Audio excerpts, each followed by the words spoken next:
श्री रामचंद्र के सामने खड़े होकर राम को देखते हुए राम से कहते हैं, आप स्वयं कैलाशनाथ शंकर जी ही हैं, महेश्वर ही हैं।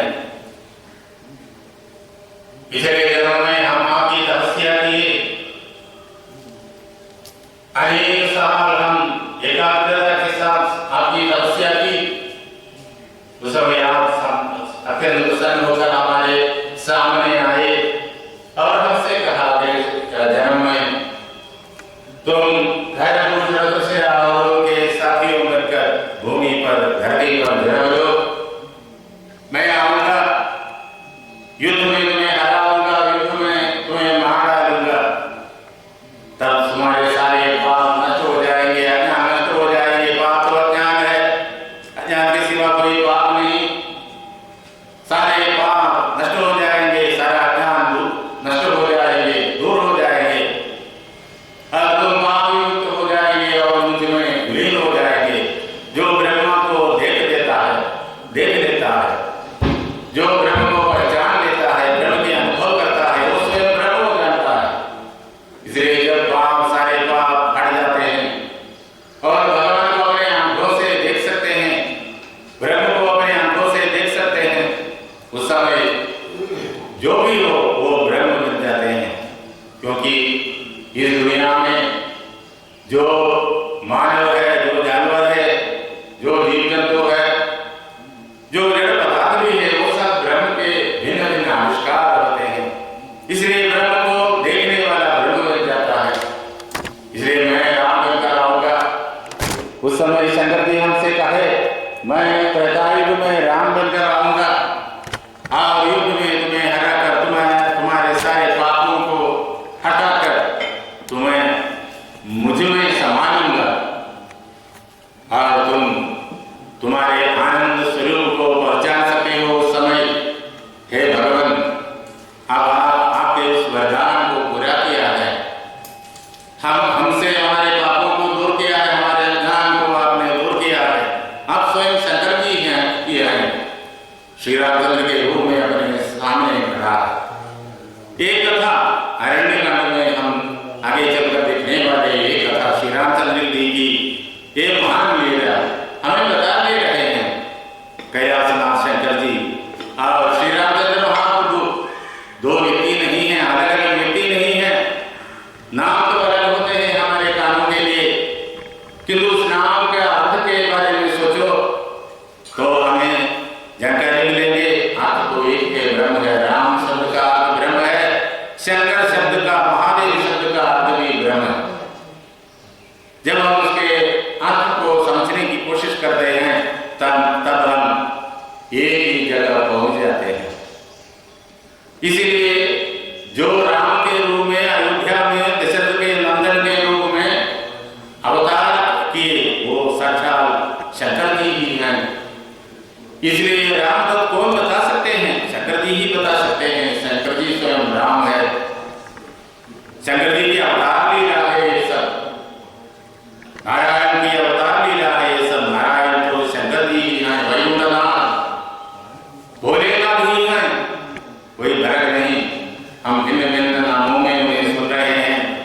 इसलिए शंकर जी ही श्री राम तत्व बता सकते हैं। शंकर जी ही राम तत्व बताने वाले महान गुरु हैं और श्रद्धा के साथ, विश्वास के साथ जो उनके श्री चरणों में अपने आप को समर्पण करते हैं, उन्हें शंकर जी के कृपा के फलस्वरूप श्री राम तत्व मिल जाते हैं। यही उमा महेश्वर संवाद का महाभारत है। जब पार्वती जी इसी प्रकार शंकर जी से प्रार्थना की, तब शंकर जी अत्यंत प्रसन्न हुए और उन्होंने कहा, इसी प्रकार भक्ति के साथ श्री रामचंद्र महाप्रभु की कथा सुनने के लिए यदि कोई तैयार हो जाए तो उन्हें मुक्ति मिल जाएगी, सारे दुखों से वो विमुक्त हो जाएंगे। कोई संदेह की बात नहीं। ये तो अत्यंत धन्यता है, तुम अत्यंत भाग्यशाली है। इसी कारण से ही इसी प्रकार मेरे सामने प्रश्न खड़ा किया। मैं श्री रामचंद्र महाप्रभु के बारे में बता देता हूं, श्री राम परमात्मा परमानंद मूर्ति। श्री रामचंद्र जी के बारे में शंकर जी पार्वती जी को बता देते हैं। उसी कारण से हमें भी वो सुनने का अवसर मिला। हमारे गुरु परंपरा सदाशिव समारंभम, हमारी गुरु परंपरा जो परंपरा सदाशिव से प्रारंभ होता है, शंकर जी ही हमारे गुरु परंपरा में पहली गुरु है। सदाशिव समारंभम शंकराचार्य मध्यमाम अस्मदाचार्य पर्यंतम वंदे गुरु परंपराम। हमारे सामने हमारे गुरु ब्रह्मश्री जगतगुरु ब्रह्मश्री नीलकंठ गुरुपाद महाराज विराजमान हैं। हमारे सामने हमारे गुरु जगतगुरु स्वामी सत्यानंद सरस्वती महाराज विराजमान हैं।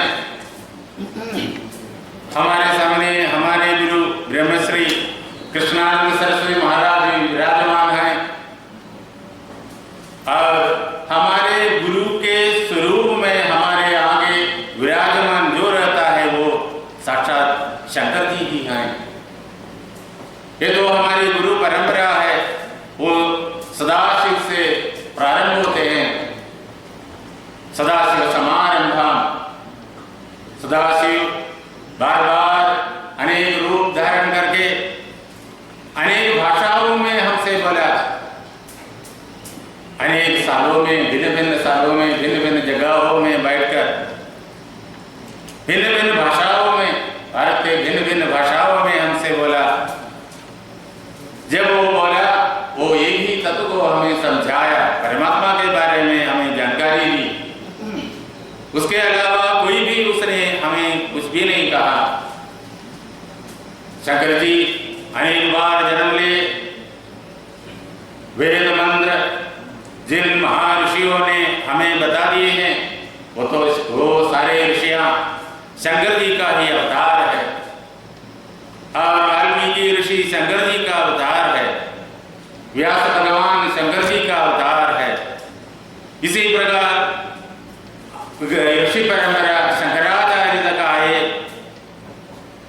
यदि हम ऋषि परंपरा को एक पुष्पों से बनाए गए एक हार के रूप में, एक माला के रूप में समझें, तो उस माला के मध्य भाग में रहने वाला अत्यंत श्रेष्ठतम मणि, वो तो भगवान शंकर का अवतार शंकर ही है। कालड़ी में उनके अवतार हुई, केरल में कालड़ी में शंकर ने, भगवान कैलाशनाथ शंकर ने शंकराचार्य के रूप में, हरियाणा के पुत्र के रूप में अवतार लिए और सारे भारतवर्ष पर उन्होंने गए, सब कहीं चले, सब कहीं पधारे और सारे भारतवर्ष निवासियों को अपने आंखों से देखे और अपने शब्दों से उन सारे भारतवासियों को उन्होंने अनुग्रह दिए।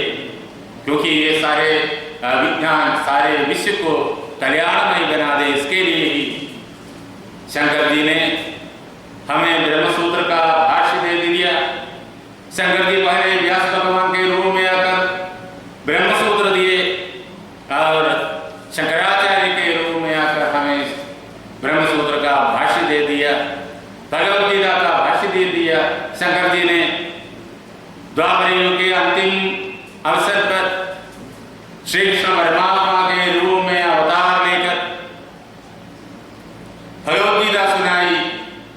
अर्जुन को अपने शिष्य मानकर, केवल मात्र अर्जुन को नहीं दिया, सबको ही को दिया। अर्जुन उनके लिए एक उपाधि है। और शंकर जी ने श्री कृष्ण परमात्मा के रूप में अवतार लेकर हमें गीता सुनाई और वही शंकर जी ने कैलाशनाथ ने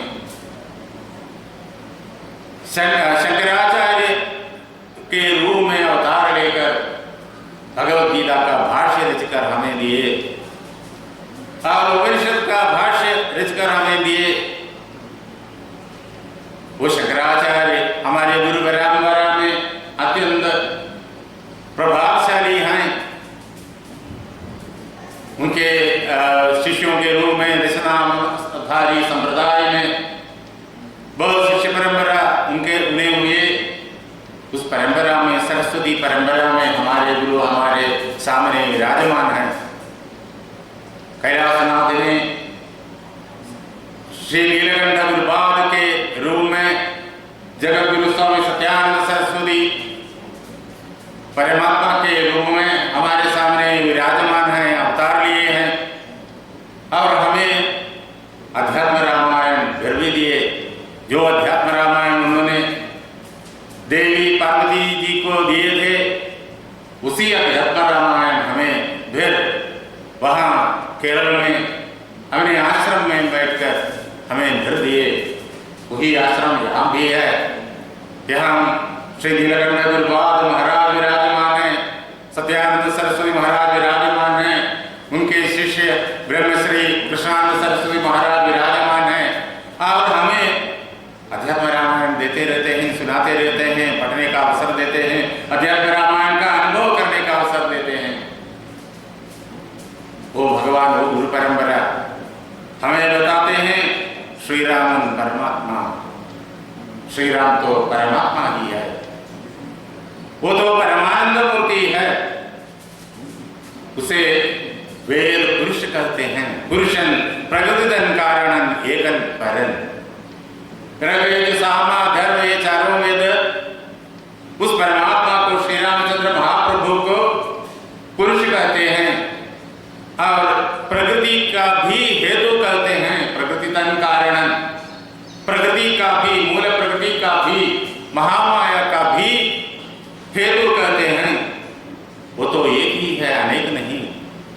हम तो अनेक शब्दों में उनका ही पूजा करते हैं। सहस्र नाम है हमारे पास। हमारे गुरु पवित्र गुरुपाद हमें सहस्र नाम दिए हैं। विष्णु सहस्र नाम, शिव सहस्र नाम, ललिता सहस्र नाम, इस प्रकार अनेक सहस्र नाम बनाकर हमें दिए हैं भगवान की, एक ही परमात्मा की उपासना करने के लिए। सहस्र नाम में भगवान के हजारों नाम लिखे गए हैं। हर एक नाम का अर्थ समझने की कोशिश जब हम करते हैं तब हम एक ही जगह पर पहुंच जाते हैं, जो जगह परमात्मा का है। हर शब्द का परमात्मा ही है। इसीलिए ही यहाँ शंकर जी हमें बताते हैं वो तो एक ही है, बहुत नामों में वो समझे जाते हैं।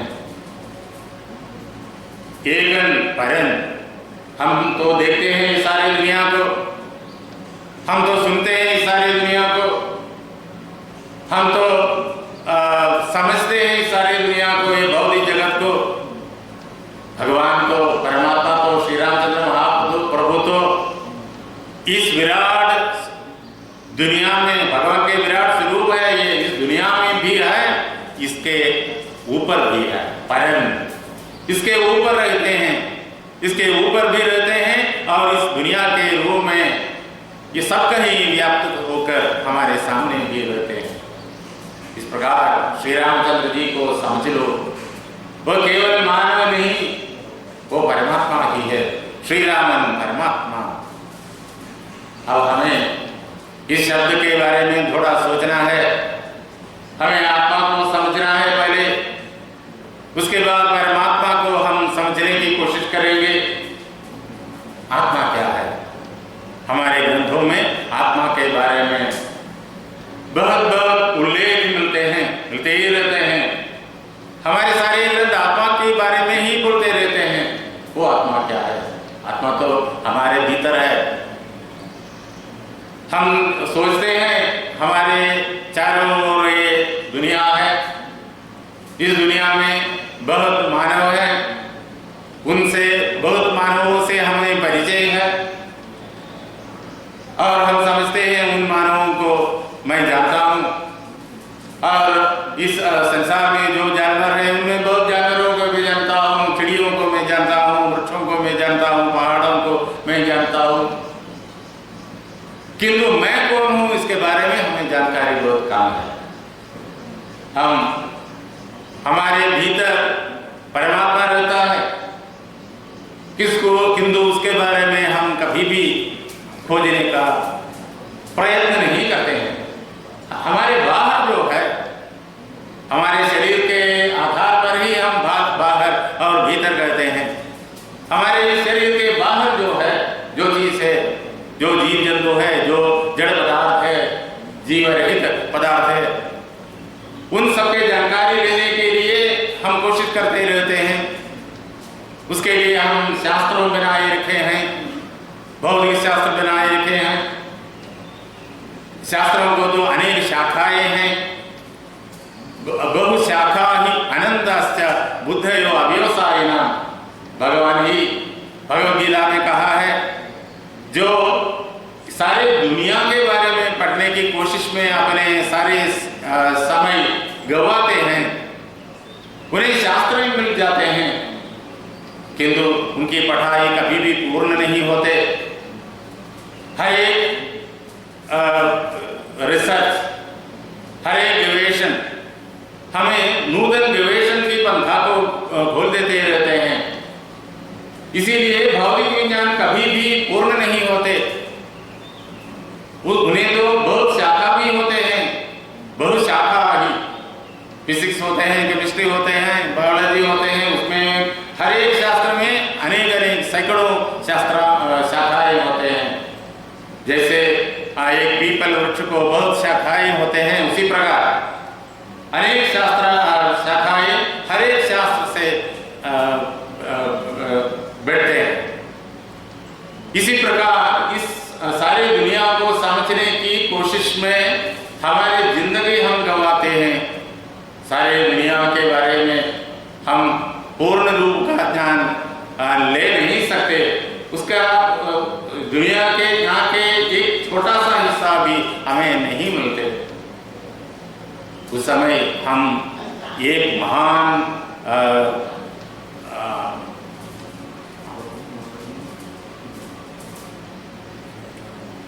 एक गलती भी हम करते हैं, हम अपने बारे में नहीं समझने की कोशिश नहीं करते। हम तो दुनिया के बारे में पढ़ने की कोशिश करते रहते हैं, किंतु अपने बारे में मैं कौन हूँ इसके बारे में हम समझने की कोशिश नहीं करते। यदि डीप रूप से अपने आप को समझ लिया तो सारी दुनिया अपने भीतर समझ पाएंगे और सारी दुनिया का ज्ञान अपने हृदय में ही प्रकाशित हो जाएंगे।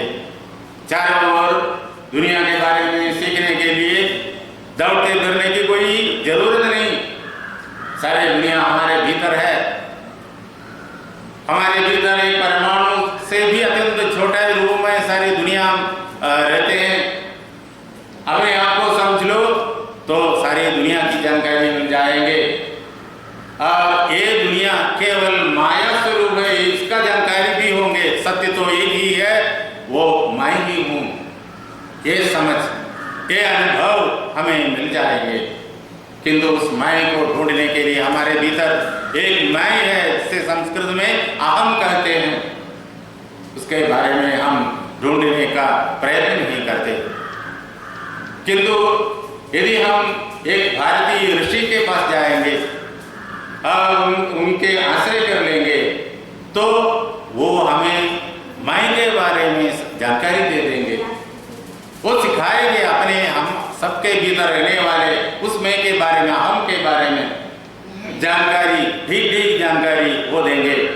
मैं को पहचानने का मार्ग में, मैं को पहचानने का कोशिश में, उस रिसर्च में हमें वो लगाएंगे।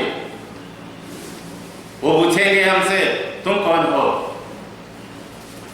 यदि कोई हमसे पूछे तुम कौन हो, हम क्या कहेंगे? हम अपने नाम कहेंगे।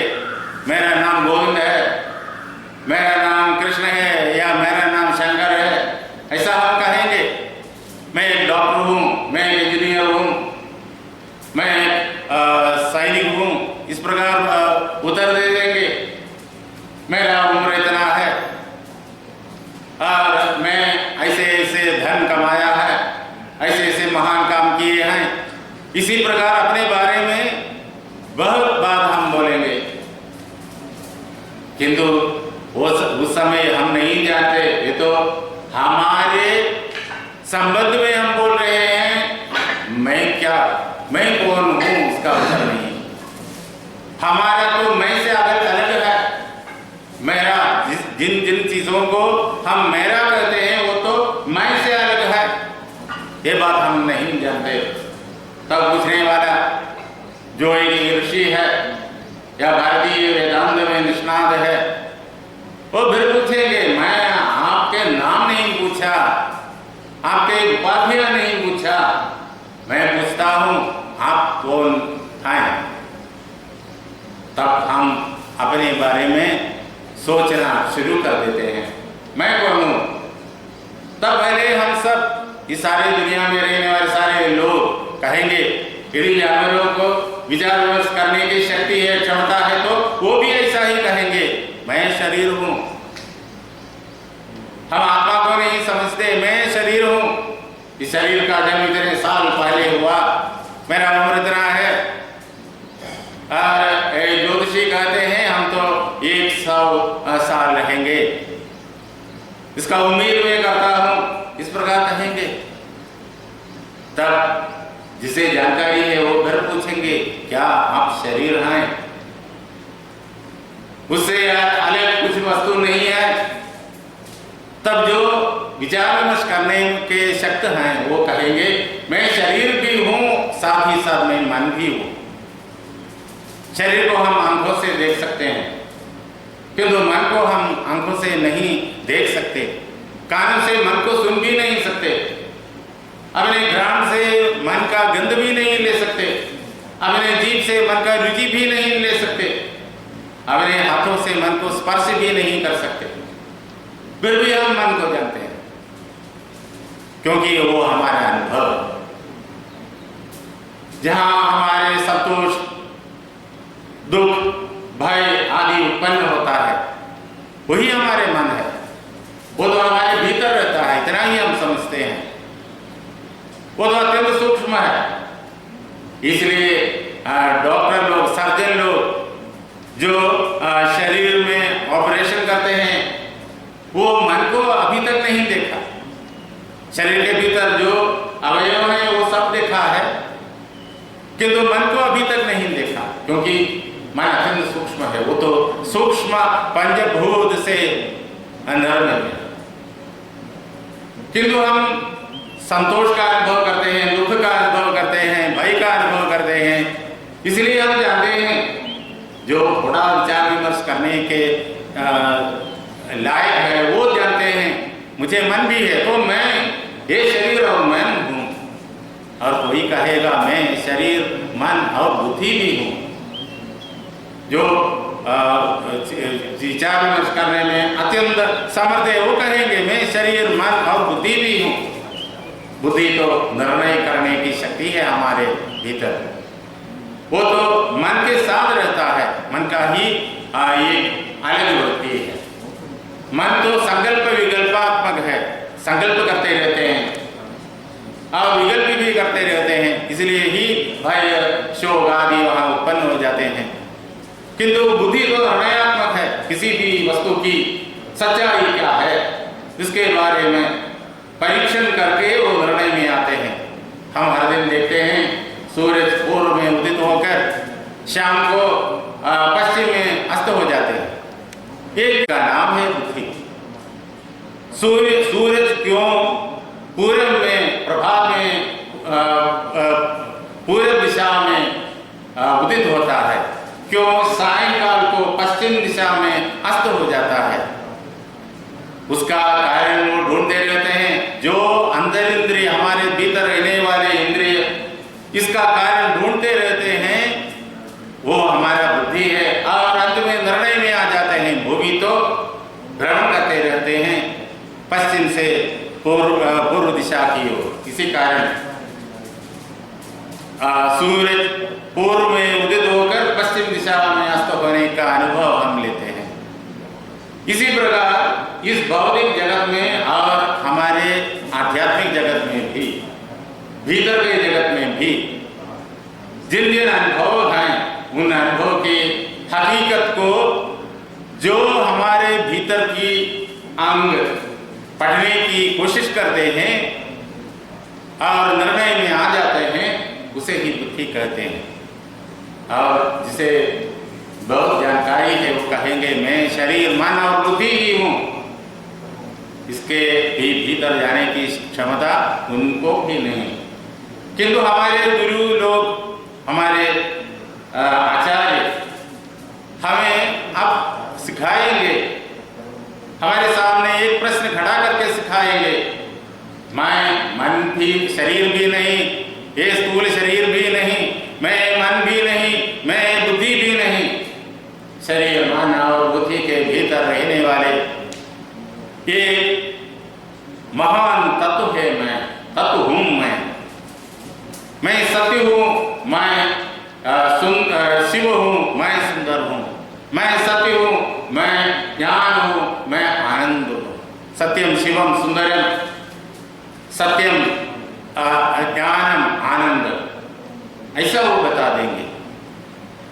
कैसे हमें विचार विमर्श करने का एक मार्ग दिला, वो एक सवाल हमारे सामने खड़ा करेंगे। वो ऐसा पूछेंगे, क्या आपने सपना देखा है? हम सब सपने देखे हैं। रात को जब हम सो जाते हैं तब हम बार बार सपना देखते हैं, बहुत सपना देखते हैं, किंतु जब हम सवेरे उठते हैं तब हम सपनों को भूल जाते हैं। किंतु यदि हम सपना देखते और सपने से जाग जाते तो सपना हमें याद रहते हैं। अब सपने से, एक सपने से दूसरे सपने में जाते हैं तब पहले सपना उस समय भूल जाते हैं, उसका याद हमारे मन में नहीं रहेगा। हम सपने से नींद में, घनी नींद में जाएंगे तब भी हम सपना भूल जाते हैं। यदि सपने से हम जागेंगे, किसी सपने से हम जाग भी जाते हैं, उस सपना के थोड़ा अंश हमारे मन में लग रहता है, हम याद कर सकते हैं। इसलिए गुरु हमसे पूछते हैं, क्या आप सपना देखा है? हम कहेंगे हाँ, मैं सपना देखा हूं। कौन देखा सपना? मैं देखा सपना। सवाल है कौन देखा सपना? तब हम कहेंगे सपना तो मैंने देखा। वो मैं कौन है वो पूछेगा, क्या ये शरीर है? क्या ये आंख है? सपना में बहुत दृश्य हम देखे हैं, बहुत चीजों को हम देखे हैं। एक हाथी को देखा होगा, हाथी हमें आक्रमण करने के लिए हमारे निकट में दौड़ाते हैं, हम भयभीत हो जाएंगे, वहां से भाग जाने की कोशिश करेंगे। इस प्रकार के सपना हम देखे हैं। क्या इन्हीं आंखों से, जो हमारे स्थूल शरीर के अंश हैं, इन्हीं आंखों से हम हाथी को सपना में देखा है? नहीं। सपना देखते वक्त हमारे इन आंखों को हमने बंद रखा था। आंखों जो चीज देख सकते हैं, आंखों के सामने जो चीज है उसे ही देख सकते हैं। सपना में हाथी को देखने के लिए हमारे आंख के सामने कोई हाथी नहीं था। हम तो अपने कमरे में सो रहे थे, कमरे तो बंद थे, कमरे के भीतर हाथी आ नहीं सकते थे। सपने में हमने देवलोक को देखा होगा, असुर लोग, पाताल लोक को देखा होगा, और सागर को देखा होगा, महापर्वत को देखा होगा। मैं हवाई जहाज में चल रहा हूँ, इस प्रकार सपना देखा होगा। हवाई जहाज क्या हमारे कमरे के भीतर आ सकते हैं? हम उसमें चढ़ सकते हैं? नहीं। हमने हमारे कमरे के भीतर हवाई जहाज नहीं आया। हवाई जहाज जब हमारे सामने नहीं है, आंखों के सामने नहीं है, तो इन आंखों से कैसे देख पाते हैं? सपने में हम हवाई जहाज को देखा, सागर को देखा, हिमाचल पर्वत को देखा, और हाथी को देखा, और सिंहासन को देखा, राज्यसभा देखा। ये सब हमारे इन आंखों के सामने नहीं थे, किंतु देखा है मैंने। किंतु देखने वाला मैं, ये आंख नहीं है। स्थूल शरीर का जो अंश है वो आंख नहीं है, देखने वाला मैं। जब हमारे गुरु हमारे सामने ये प्रश्न खड़ा करते हैं, तभी हमारा मन ये सत्य पहचान लेते हैं कि मैं ये आंख नहीं हूं, तब तक हमने सोचा मैं आंख हूँ, मैं नाक हूँ, मैं एक हाथ हूँ, मैं पैर हूँ, मैं शरीर हूँ, स्थूल शरीर हूँ। ये था हमारा विचार। इसलिए कहा जब उन्होंने हमसे पूछा तुम कौन हो, तब हमने कहा मैं ये शरीर हूँ। किंतु अब हम समझ पाए मैं ये आंख नहीं, सपना मैंने देखा है, देखने वाला तो मैं ही था, उसमें कोई शक नहीं। किंतु सपना देखने वाला मैं एक आंख नहीं था। सपने में हमने गाना सुन लिया, बहुत गाना सुन लिया, बहुत शब्द सुन लिए। वो शब्द सुनने वाला कान ये नहीं था, सुनने वाला तो मैं था, वो कान ये नहीं था। हमारे पास कोई बैठकर गाना नहीं गा रहा था सपने के समय में गाना सुनने के लिए। यदि कोई हमारे पास आकर गाना गाए तो हम सपने से जाग उठेंगे, वो हमारा अनुभव है। कोई शब्द सुन लिया, अचानक कोई शब्द हमारे इस कान में आ पड़ा तो हम सपने से, नींद से जाग पड़े। तो सपने का शब्द कहां से आया ये भी सोच विचार करना है। हमारे भीतर से आया। सपने का शब्द सुनने वाला मैं कौन है, वो मैं तो ये कान नहीं। सपने में हम भोजन करने का अनुभव भी किया होगा। वो भोजन करने वाला मैं कौन है, वो मैं ये जीभ नहीं। भोजन का रुचि, उसका स्वाद का अनुभव, उस स्वाद का अनुभव लेने वाला जीभ लेने वाला व्यक्ति मैं है वो, किंतु वो मैं ये जीभ नहीं। सपने में हाथी को देखकर हमने दौड़ा, बड़ी तेजी से दौड़ने की कोशिश की। उस समय हमें ऐसा लगा हाथी बड़ी तेजी से आ रही है, उससे रक्षा प्राप्त करने के लिए उतनी तेजी से हम दौड़ नहीं सकते हैं, फिर भी हम दौड़ने की कोशिश किया। हमने पैरों से ही दौड़ा, किंतु वो पैर ये था, हमारे इसी ही पैर था।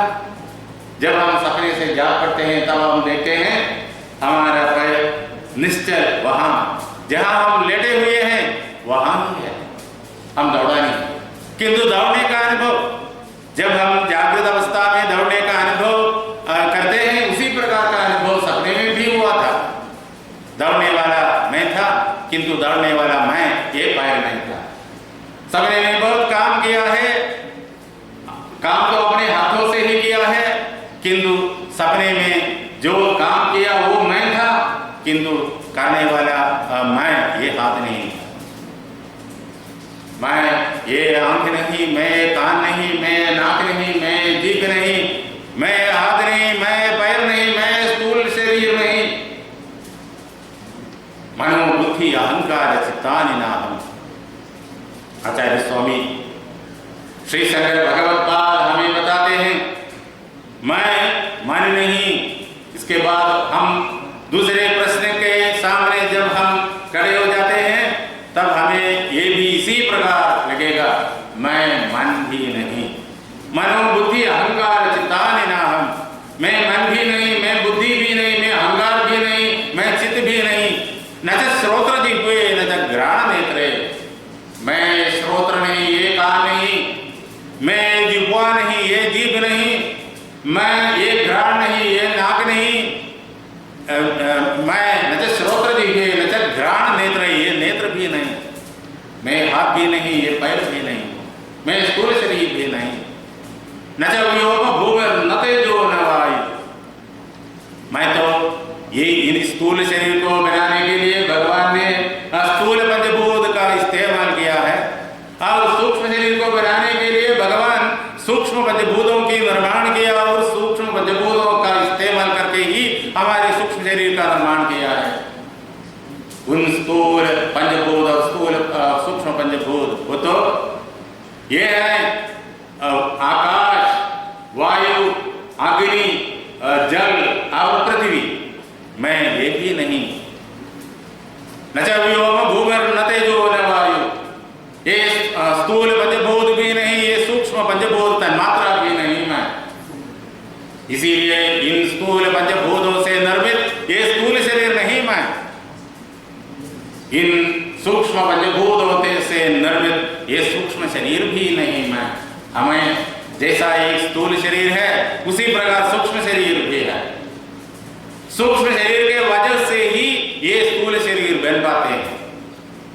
जब हम शरीर को जोड़ जाते हैं उस अवसर को हम कहते हैं मृत्यु। मृत्यु के अवसर पर क्या होता है? हमारे सूक्ष्म शरीर हमारे साथ, उसका अर्थ है हमारे आत्मा के साथ, हमारे आत्मा अपने सूक्ष्म शरीर के साथ इस स्थूल शरीर को जोड़ देते हैं।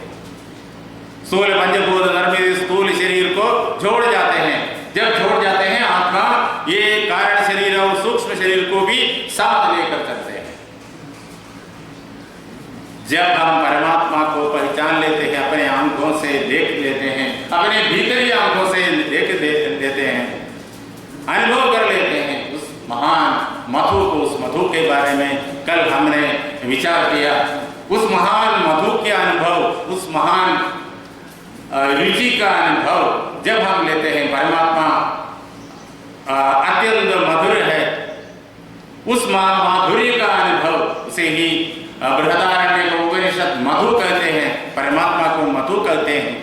जब हम उस माधुर्य का अनुभव कर लेते हैं तब हम समझ लेते हैं, तब हमारे ये सूक्ष्म शरीर और कारण शरीर भी दूर हट जाते हैं। तब हम एकमात्र बन जाते हैं, आत्मा बन जाते हैं। अभी हम आत्मा ही है किंतु उसकी जानकारी हम भूल गए हैं। तब हम समझ लेंगे मैं आत्मा ही हूँ। हमें एक स्थूल शरीर है, उसी प्रकार उसके स्थूल शरीर को बनाने वाला कारण शरीर भी है, सूक्ष्म शरीर भी है। वो सूक्ष्म शरीर को सूक्ष्म पंचभूत से निर्मित है। जब हम सूक्ष्म शरीर के बारे में पढ़ने का कोशिश करेंगे तब हमें आसानी से हमें वो हमारे दिमाग में आ जाते हैं।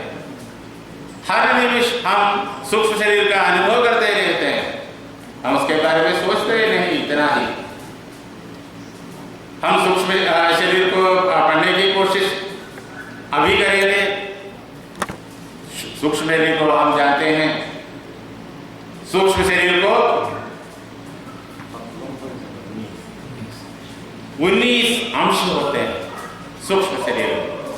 वो सारे अंश हम जानते हैं, हम अच्छी तरह जानते हैं, हर दिन हम जानते रहते हैं। वो है मन, सूक्ष्म शरीर का एक अंश है मन। उसके बारे में हम सोच रहे थे, विचार विमर्श कर रहे थे। बुद्धि वो सूक्ष्म शरीर का भाग है, हिस्सा है। हम जानते हैं हमें मन है, हमें बुद्धि है। और अहंकार, मैं ये विचार, मैं ये विचार, अहंकार, उसे अहंकार कहते हैं। हम माने मैं, अहम का शब्द वो है अहंकार। अहंकार माने अहम शब्द, वो अहम शब्द मैं इस प्रकार का विचार। इसलिए मैं इस हमारे हृदय में मैं का ख्याल है, इसलिए सारे चीजों को हम अपने से अलग समझते हैं। मैं सबसे अलग हूँ, सारे आदमियों से अलग हूँ, मैं सारे जानवरों से मैं अलग हूँ, सारे जड़ पदार्थों से मैं अलग हूँ। मैं विचार इस दुनिया के सारे चीजों से अपने आप को अलग करते हैं, इसलिए उसे अहंकार कहते हैं। उस मैं को हम जानते हैं, अच्छी तरह जानते हैं। उसके भीतर भी एक व्यक्ति है जिसे हम चित्त कहते हैं। मैं और चित्त के बारे में हम आगे चलकर खूब विचार विमर्श करेंगे। मन, बुद्धि, अहंकार, चित्त, ये तो 4 अंग हैं सूक्ष्म शरीर के।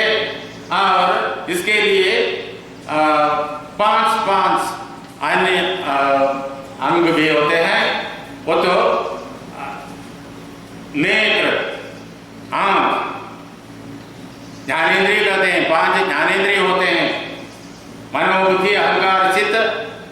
ये 4 अंग है सूक्ष्म शरीर के। और 5 ज्ञानेंद्रिय होते हैं, 5 कर्मेंद्रिय होते हैं और 5 प्राण भी होते हैं। कुल मिलाकर 19 अंश होते हैं सूक्ष्म शरीर के लिए। हम ज्ञानेंद्रिय के बारे में बाद में सोच लेंगे, कर्मेंद्रिय के बारे में बाद में सोच लेंगे और प्राणों के बारे में बाद में यहाँ जो बैठे हैं वो सब उसके बारे में अच्छी तरह जानते हैं, फिर भी हम एक साथ मिलकर उसके बारे में आगे चलकर इस महान ग्रंथ के पारायण के भिन्न भिन्न अवसरों पर हम सोच लेंगे, क्योंकि यहाँ बैठकर गुरुदेव के श्री चरणों पर बैठकर इन सारी बातों को सोचना हमें शक्ति देते हैं, ध्यान देते हैं, हमें परमात्मा के अनुभव करने का ये हृदय विशालता भी, हृदय का स्वास्थ्य भी दे देते हैं। इस प्रकार 19 अंशों से निर्मित है हमारे सूक्ष्म शरीर। हम जानते हैं ये सब हमें है। मनो बुद्धि अहंकार चित्त 5 ज्ञानेंद्रियों का नाम बताएंगे। अब आंख है, कान, जीभ, ये त्वचा और जीभ, नाक, ये 5 है, 5 ज्ञानेंद्रिय। इस प्रकार 5 कर्मेंद्रिय है, वाक्, पाणि, पादम, पायु, उपस्थम, और 5 प्राण भी है, प्राण, अपान, उदान, व्यान, समान। इन 19 अंगों से बनाए गए हैं हमारे सूक्ष्म शरीर। आचार्य स्वामी हमें बता देते हैं, मैं एक ही नहीं हूं। 2-3 शब्दों में उसके बारे में हम सोच लेंगे। हम सपने देखे हैं, सपने कहाँ देखे? अपने मन में ही देखा। उस सपने का जगत क्या था? सपने का प्रपंच, स्वप्न प्रपंच, सपने का प्रपंच कहाँ बना गया? मन में।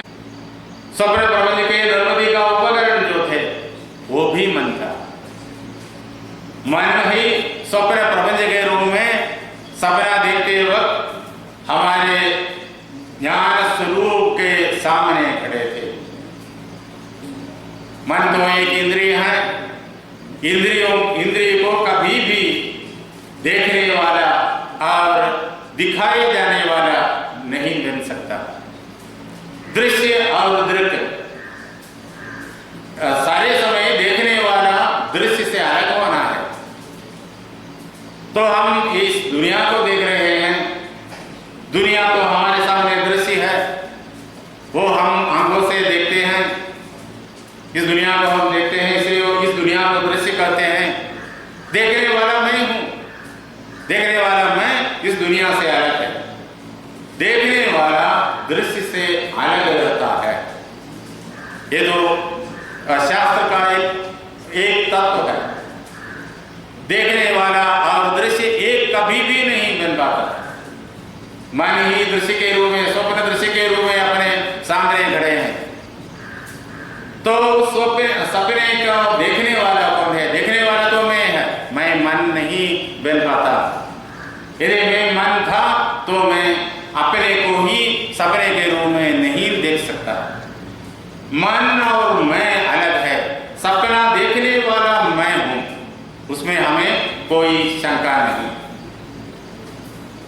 सपना का जगत तो मन से बनाई गई है। जब हम जागृत अवस्था थे उस समय हमें अनेक अनुभव हुआ है इस दुनिया में। उन अनुभवों की स्मृति हमारे भीतर है। उन स्मृति का हर एक अंश जाग कर एक नए संविधान के रूप में हमारे स्वप्न बनकर हमारे सामने खड़ा है। वो स्मृति कहाँ रहते हैं? हमारे मन में रहते हैं। हमारे भौतिक जिंदगी का अनुभवों का जो स्मृति है वो हमारे मन का अंश है। वो है हमारा मन। वो मन उन स्मृतियों का अंश जब हमारे सामने सपने के रूप में खड़े हैं तब उन्हें उसे देखने वाला मैं हूं, किंतु वो मैं उस मन से अलग ही रहना चाहिए, क्योंकि मैं को दृश्य और दृष्टा नहीं, एक साथ नहीं बन रह सकता। इसीलिए सपने, मैंने सपना देखा है, वो मैं मन से ही अलग हूं। इसीलिए ही आचार्य स्वामी जी ने हमसे कहा निर्वाण षट्क में, मनो बुद्धि अहंकार चित्तानि न, मैं मन नहीं, बुद्धि नहीं, अहंकार नहीं, चित्त नहीं,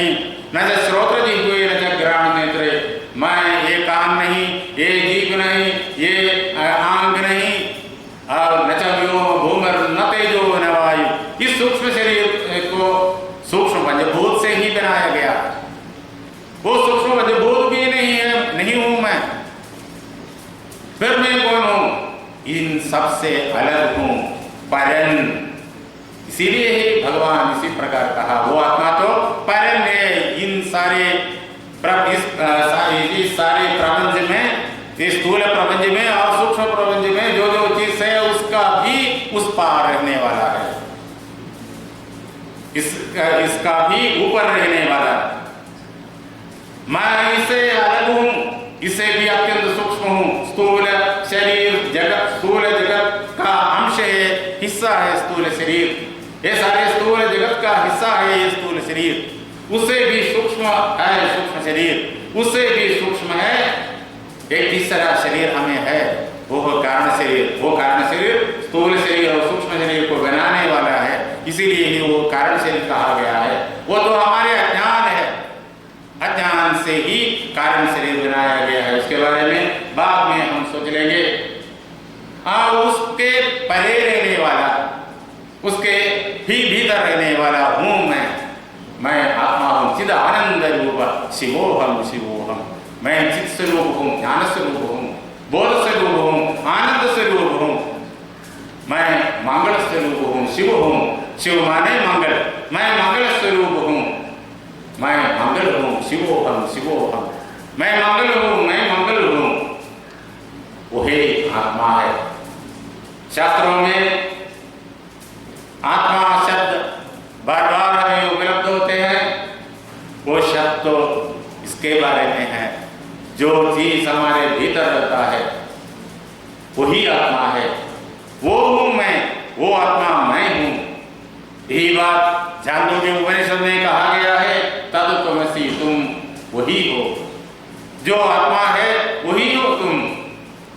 वो उस आत्मा को या मैं को, हमारे भीतर एक मैं है, उस मैं को जन्म नहीं, उसे रोग नहीं, उसे वार्धक्य नहीं, मैं को या मुझे पीड़ा नहीं, मुझे कमी नहीं, मुझे घबराहट नहीं, मुझे किसी प्रकार का तनाव नहीं, मुझे मृत्यु भी नहीं।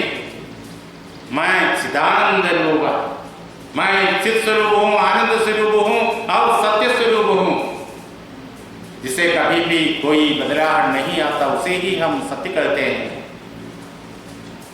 जन्म, मृत्यु, रोग, वृद्धता, ये सब बदलावट है। ये सब शरीर के लिए है, स्थूल शरीर के लिए, सूक्ष्म शरीर के लिए। ये शरीर क्या है? मैं ये नहीं हूं, मैं तो आत्मा हूं। आत्मा का तो जन्म मृत्यु आदि नहीं है, उसे ही आत्मा कहते हैं। आत्मा मैं, हमारे भीतर रहने वाला मैं, जन्म रहित मृत्यु नहीं रहित आत्मा हूं। यही है सत्य। भगवान श्री कृष्ण परमात्मा भगवत गीता में कहते हैं, नैनम छिन्दन्ति शस्त्राणि। हे अर्जुन, तुम्हें ये शस्त्र, ये आयुध, इस जगत में युद्ध करने के लिए जिन जिन शस्त्र बनाए गए हैं, गवेषण करके जिन जिन शस्त्रों का जानकारी पा लिए हैं, वो शस्त्र तुमको कभी भी व्रणित नहीं करता। नैनम छिन्दन्ति शस्त्राणि। तुम तो आत्मा हो, भगवान कहते हैं तुम तो आत्मा हो। आत्मा को, तुमको शस्त्र कभी भी व्रणित नहीं करता। नैनम छिन्दन्ति शस्त्राणि, तुम्हारा छेद करने के लिए, तुम्हें टुकड़ा टुकड़ा करने के लिए शस्त्र सामर्थ्य नहीं है। तुम अटूट हो, न टूटने वाले। तुम तो अटूट हो, न टूटने वाला हो। नैनम छिन्दन्ति शस्त्राणि नैनम दहति पावकः। तुम्हें अग्नि दाह नहीं कर सकते, जला नहीं सकते। इस दुनिया में जिन जिन चीजों को हम आंखों से देखते हैं, उन चीजों में बहुत पदार्थों को अग्नि जला डालते हैं, किंतु अग्नि आत्मा को जला नहीं सकते। अग्नि, जो अग्नि हम अग्नि शब्द से समझ रखे हैं, वो अग्नि पहाड़ों को जला ना सकते, किंतु उस अग्नि की शक्तितम रूप है। ये तो उस शक्तितम अग्नि के एक छोटा सा हिस्सा है। इस अग्नि के यथार्थ दीप्तिमान अग्नि पहाड़ों को एक ही क्षण में जला डालेगा। सारे विश्व को जलाने की शक्ति अग्नि में है, किंतु अग्नि तुम्हें आत्मा को, तुम तो आत्मा हो, तुम्हें कभी भी जला न डालेगा। उसकी क्षमता अग्नि को नहीं है। नैनम दहति पावकः न चैनम क्लेदेन दियावो। इस दुनिया में सारी चीजों को पानी उसे भीगा करता है, किंतु तुम्हें आत्मा को भीगा करने की क्षमता पानी को नहीं है। तुम्हें बहाने की क्षमता पानी को नहीं है। तुम्हें डुबाने की क्षमता और नष्ट करने की क्षमता पानी को नहीं है, सागर को नहीं है। सागर तुम्हारे भीतर रहने वाला एक छोटा सा अंश हो। सागर को इतना शक्ति है कि तुम उस पर अनुग्रह दे रहे हैं। तुम्हारे अनुग्रह से, तुम्हारी शक्ति से ही सागर रहता है, सागर बहता है, सागर को क्षमता है। तुम्हारे अनुग्रह से सागर बन रहा है। इसलिए सागर को तुम्हें डुबाने और तुम्हारे नष्ट करने, तुम्हारे बहाने की क्षमता नहीं। जल को तुम्हारे बहाने की क्षमता नहीं। नैनम दहति पावकः न चैनम क्लेदयन् द्यावो न शोषयति मारुतः। मारुत को, वायु को तुम्हें सुख डाल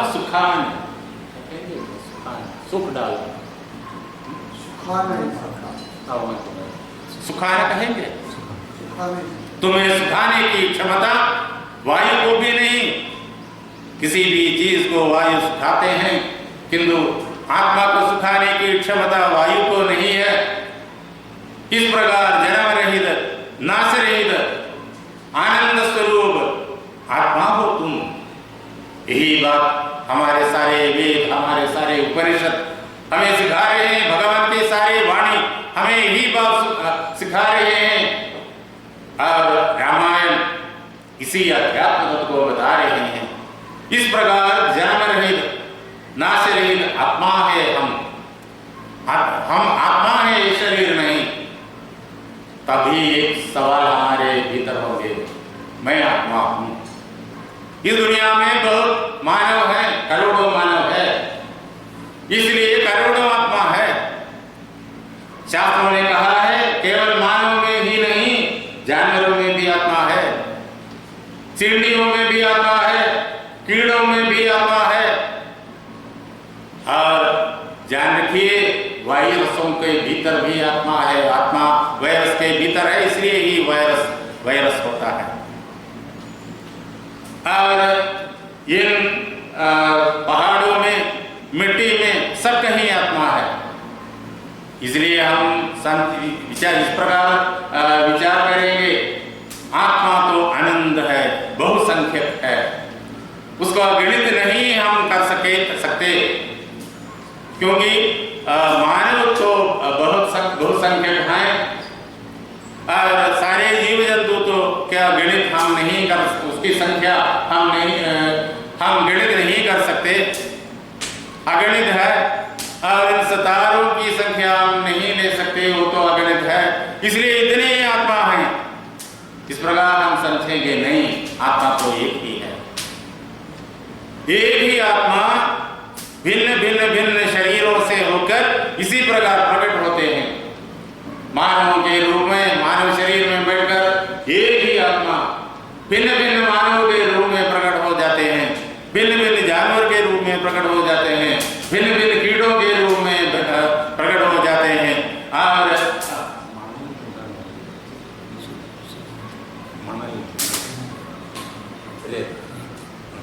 रेती में उसकी गणना हम नहीं कर सकते। रेती में हर एक रेती के रूप में वही आत्मा हमारे सामने खड़े हैं, पहाड़ों के रूप में वही आत्मा हमारे सामने खड़े हैं, चांद सितारों के रूप में वही आत्मा हमारे सामने खड़े हैं। और पानी के हर एक बूंद में वही आत्मा हमारे सामने है।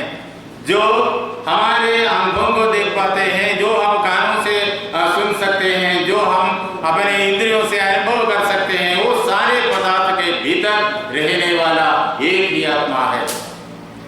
शरीर तो उपाधि कहेंगे वेदांत भाषा में, उपाधि या उपकरण कहेंगे।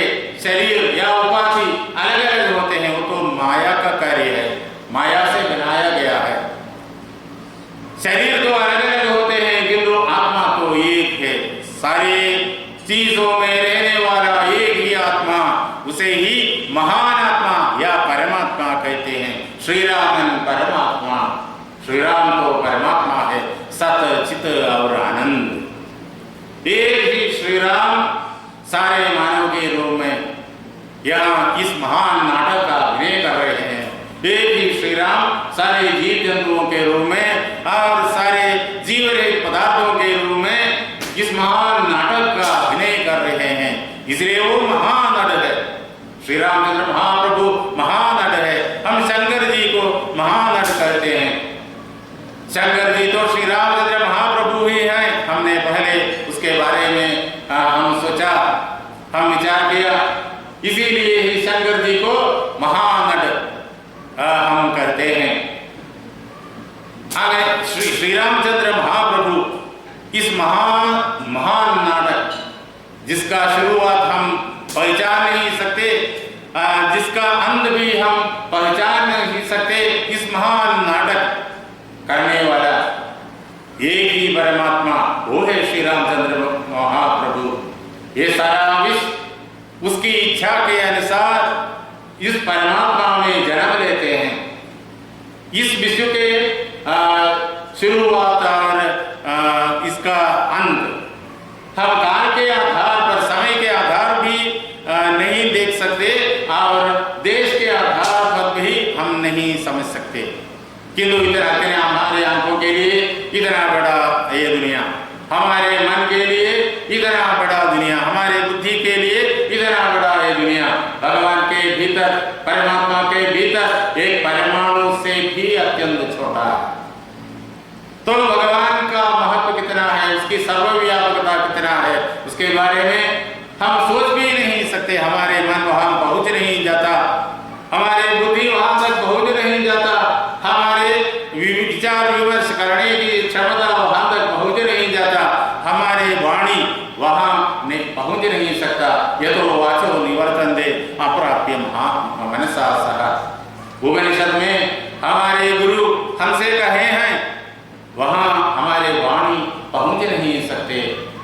वाणी वहां पहुंचने की शब्द वहां पहुंचने की कोशिश करके वहां पहुंचने में असमर्थ होकर मन के साथ वापस चले आता है। जहां वो पहुंच नहीं सका तदेव ब्रह्मत्वं विद्धि, उसे ब्रह्म समझ लो, इसलिए श्री रामचंद्र महाप्रभु समझ लो, उसे परमात्मा समझ लो। तदेव ब्रह्मत्वं विद्धि, उसे तुम परमात्मा समझ लो। वो परमात्मा श्री रामचंद्र महाप्रभु है, जिसमें सारे दुनिया बनते हैं, जिसमें सारे दुनिया रहते हैं, जिसमें सारे दुनिया इसी प्रकार चलते रहते हैं और जिसमें कल्पांत के अवसर पर भगवान की इच्छा के अनुसार जिसमें ये सारी दुनिया विलीन भी हो जाते हैं, वो परमात्मा के श्री रामचंद्र। और छांदोग्य उपनिषद हमसे कहते हैं, वो परमात्मा तुम हो, तद तुम असी तद। वो परमात्मा, तद का अर्थ है वह। वो परमात्मा तुम असी हो। वो परमात्मा तुम ही हो, तुमसे अलग कोई नहीं। तुम ही हो परमात्मा, आप भी तुम ही हो। यही कहते हैं छांदोग्य उपनिषद, आप भी तुम परमात्मा हो, किंतु तुम उसे भूल गए हो। बोलकर अपने बारे में गलत बात समझ गए हो, अपने आप को शरीर मान लिए हो, अपने आप को ये मन भी मान लिए हो या बुद्धि भी मान लिए हो। शरीर मन और बुद्धि हो, यही गलत धारणा है हमारे मन के भीतर। तुम ये नहीं, तुम वही हो, तत्त्वमसि, तुम वही हो। जब हम शबरीमला में अय्यप्पा जी के सामने जाते हैं, वहां मंदिर के सामने जब हम सीढ़ियों के ऊपर चढ़ने के लिए वहां आकर खड़े हो जाते हैं, तब हम देख रहे हैं मंदिर के ऊपर लिखा गया ये महावाक्य वेदों में 4 महावाक्य हैं। उनमें पहला महावाक्य जो